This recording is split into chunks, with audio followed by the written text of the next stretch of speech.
देश के प्रधानमंत्री जी से हमारी मुलाकात हुई और हमने उनसे हिमाचल के जो हित है।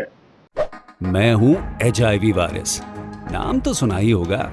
मुझे वो लोग बिल्कुल अच्छे नहीं लगते जो मुझसे दूर रहने के लिए हर बार कॉन्डम का इस्तेमाल करते हैं। जब खून चढ़वाने की जरूरत पड़ती है तो मान्यता प्राप्त ब्लड बैंक में चले जाते हैं। कोई बात नहीं, इन लोगों को अगर मुझसे दूर रहना है तो मैं भी ऐसे लोगों से दूर रहता हूं।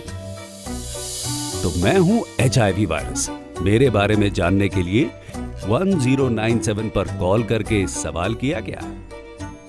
हिमाचल प्रदेश राज्य एड्स नियंत्रण समिति द्वारा जनहित में जारी।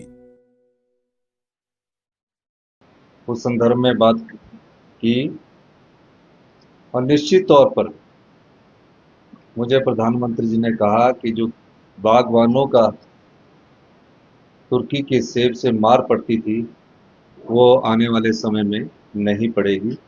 इसके लिए मैं अपनी सरकार के सभी कैबिनेट कुलीग्स का धन्यवाद भी करना चाहता हूँ। पिछले 3-4 दिन से ऐसी घटनाएं हिमाचल प्रदेश में सुनने को मिली और उस घटनाओं के पीछे का तथ्य क्या है।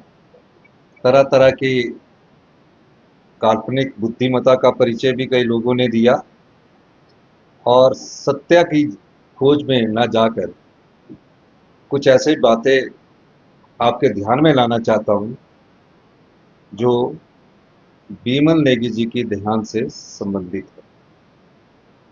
बीमल नेगी के परिवार को न्याय मिलना चाहिए और बीमल नेगी जी की किन परिस्थितियों में उन्होंने आत्महत्या की है या कोई और बात है, उसकी पूरी जानकारी जनता के बीच में आनी चाहिए। बीमल नेगी जी की पत्नी मुझे सचिवालय में मिले। मैंने डीजीपी साहब को फोन किया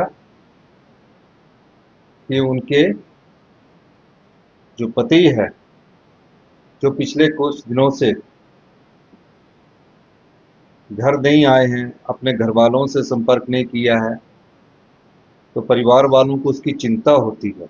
उनकी पत्नी जी को भी उसकी चिंता थी। वो मेरे पास आए और उन्होंने कहा कि हमारे पति की कोई अता पता नहीं लग रहा। मैंने डीजीपी साहब को फोन किया और डीजीपी साहब ने कहा कि हम उसकी खोज कर रहे हैं और इस मामले को मैंने कहा कि जो भी है तुरंत प्रभाव से इसकी खोज की जाए।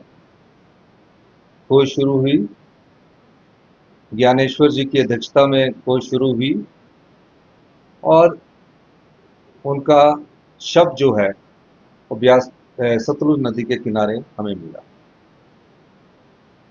तरह तरह की बातें उठी और तरह तरह की बातों उठने के बाद मैंने कहा कि बीमल नेगी जी के परिवार को पूरा न्याय मिलना चाहिए।